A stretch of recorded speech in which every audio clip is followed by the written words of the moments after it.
Hello, my name is Julie Miller from genderrevolution.co.uk. In this video, I'm going to examine the hypothesis that modern Western society is now experiencing a revolution in how we perceive human sex and gender, and how changes to our perceptions of this aspect of human life will have far-reaching consequences to our lives in respect to how we relate to our fellow human beings.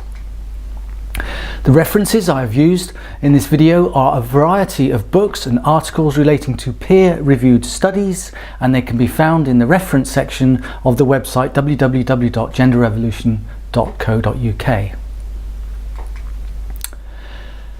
The world has seen many revolutions, whether social and pseudo-military, like the French Revolution and the American revolutions of the 18th century, the Russian Revolution of the early 1900s, and technical and scientific revolutions like the Copernican revolution of the 16th century, in which we learned that the Earth rotates around the Sun and not the other way round, the Industrial Revolution, and recently the Digital Revolution, which is enabling you to watch this video right now virtue of the fibre optic intergalactic highway that we know as the Internet. The fundamental definition of a revolution is that it is a change that occurs rapidly and massively, leading to a fundamental transformation of society. It is fueled by a new ideology and a means of communicating that ideology. This video postulates the hypothesis that in recent years, effectively since the turn of the 21st century, our society is now experiencing a full-blown gender revolution, with the word transgender being the catalyst that has energized a movement of people to engage in this revolution. It is witnessing a change to the way we perceive our sex and gender and the relationship between these two states of human life that have existed relatively unchallenged for centuries. The gender revolution is questioning two fundamental concepts of our Western culture. The first, that there are just two genders, man and woman, and the second, that gender and sex are somehow one and the same thing. Human sexology has been analysed by great scientific and philosophical minds throughout antiquity. For example, Greek and Roman philosophers and physicians like Hippocrates, Plato and Aristotle studied and discussed issues of human reproduction and sexual behaviour. And with the scientific instrumentation that has resulted from the Industrial Revolution, for example, microscopes in the early days and latterly MRI scanners and techniques to examine DNA, increasingly scientists can understand better than ever before the workings of the human mind and body. The history of the word transgender can be traced back to the beginning of the 20th century, when a host of sexologists from many different countries tried to understand more scientifically the concepts of sex and gender. One of the most prominent was Dr. Magnus Hirschfeld, a German physician whose prolific work in this field earned him the title the Einstein of sex.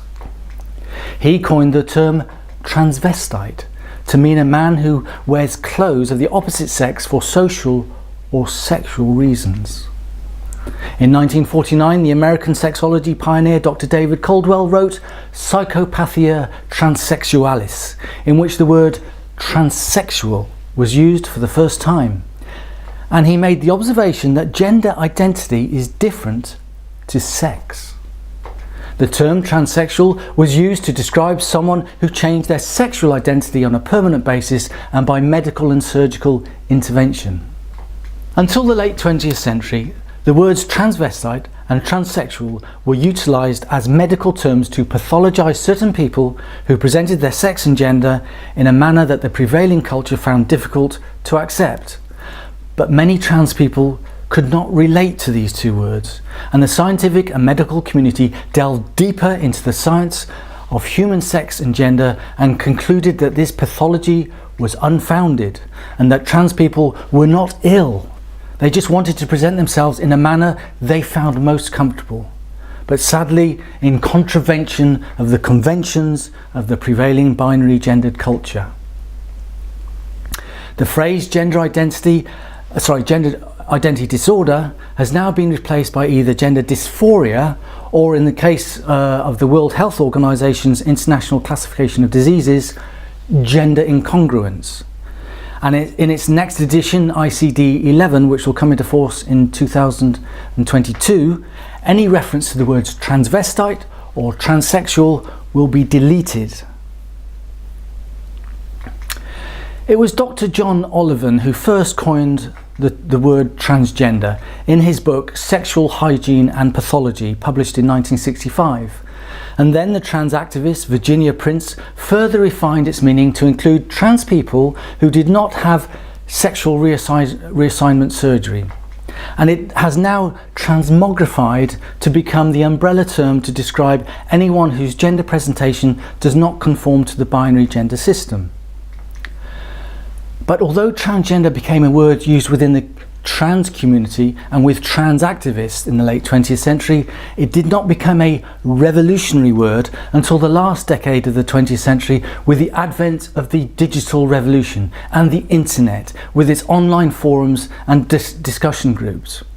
For example, in 1996, the trans activist Anne Lawrence launched a website called Transsexual Women's Resource, which for the first time enabled transsexual people across the world to communicate on a common digital platform. So it was later in the 20th century that the overt discussion of gender as a topic that is distinct and different from sex gathered pace and emerged from the confines of academia and launched into the public arena. And now, in the early stages of the 21st century, we are witnessing on our televisions, in social media, in our newspapers, in our magazines, a constant daily discourse on the topics of transgender, gender identity, binary gender systems, and many other gender-related issues. Unfortunately, at the heart of this debate and the cause of so much toxic and unproductive discussion on social media is that the basic building blocks of human gender and sex have not fully and properly been defined by the only language that is universally immutable, the language of science. Some scientists deem that it will never be possible to produce genetic tests that can unambiguously determine gender or sex. And even if we could, it would be unreasonable to use science to overrule the lived experience of people's own gender identities. However, if we look back at the Copernican revolution, many scientists ridiculed the concept of the Earth rotating around the Sun, and they insisted it was the other way around, with the Sun rotating around the Earth. This was until Galileo came along with a telescope and literally in a blink of an eye proved them all wrong. And the impact this scientific revolution had on our society really did overrule people's lived experience, especially those people who still believed that the Earth was flat, and in particular when they went out for a long walk. So currently there is no universally agreed scientific definition of the term gender, or the two binary gender categories man or woman, or indeed any other gender categories. An example of this confusion that this causes is that some feminists describe woman as an adult human female, but sociologists describe woman as a gender category and gender as a social construct, which means that the word woman, or indeed the word man, or indeed any other word in the dictionary, can be defined and changed by the culture and the society in which we live. This interpretation of the word woman by what we can call flat earth feminists is used as a sociological weapon to inaccurately attribute the concept of being a woman only to those people born with female bodies, thereby excluding transgender women who rightly maintain that within contemporary interpretations of the word woman, they have an equal entitlement to use this word. But leaving these semantics aside, the fact that these issues are being discussed openly, vociferously and passionately within society across so many media platforms is having the effect of bringing to the attention of the general public, and in particular those people who are not routinely or naturally interested in the gender debate, it's bringing to their attention that the terms sex and gender should not be conflated. They are not one and the same thing. And also that the binary gender system is not necessarily an accurate reflection of how human beings really work and interact with each other in respect to their sex and gender. So the debate is having the effect of making the public aware that there are many more people out there who are transgender. And in this liberal and tolerant society that is Britain of today, there is, as a result, an increasingly accepting and inclusive culture towards trans people. So that's where we are now. We, as a society, rather than just academia, are discussing gender as an ideology, and we are discussing concepts that arguably will make a massive transformation in our society, because we are discussing issues that could make truly revolutionary changes to our perceptions of human gender and sex. The question is, how far along this revolutionary path are we? 10%, 50%, 75%? And what will the resulting transformation in our society look like?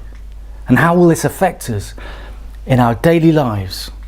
How will it affect the rules and regulations that govern our society, from acts of parliament like the Gender Recognition Act and the Equality Act, to the rules and regulations that govern who can use single-sex segregated spaces like toilets and changing rooms and domestic refuges? How will it affect our sports competitions and the increasingly difficult methodology of dividing our athletes along the lines of current binary gender and sexual systems? And that, of course, is one of the fundamental building blocks of our sporting competitions. Most radically, though, how will it impact our thoroughly ingrained binary gender system? Will the system become entropically eroded into a disordered and random multi-gendered system in which anyone can self-declare their gender, choosing from dozens of different unscientific and socially ambiguous categories? And can gender fluidity become more acceptable? For example, a male-bodied person switching from presenting as a man one day, then a woman the next, or vice versa for female-bodied people, depending on their prevailing mood that day. Will a male-bodied person come home from work, where he has been presenting as a man wearing a suit and a tie, and then put on a lovely dress and some makeup, and go out for a relaxed evening presenting as a woman? In terms of reducing stress at work for male-bodied people, which is a topic of discussion in today's society, will the prevailing mantra of our mental health experts be, "Sir, if you feel the stress, put on a dress"? Or will gender become a meaningless category to define a person in our society, and instead it becomes an obsolete term that loses all agency? Perhaps we will move to a system that only defines people by their qualities and talents as human beings, rather than some arbitrary gender labels.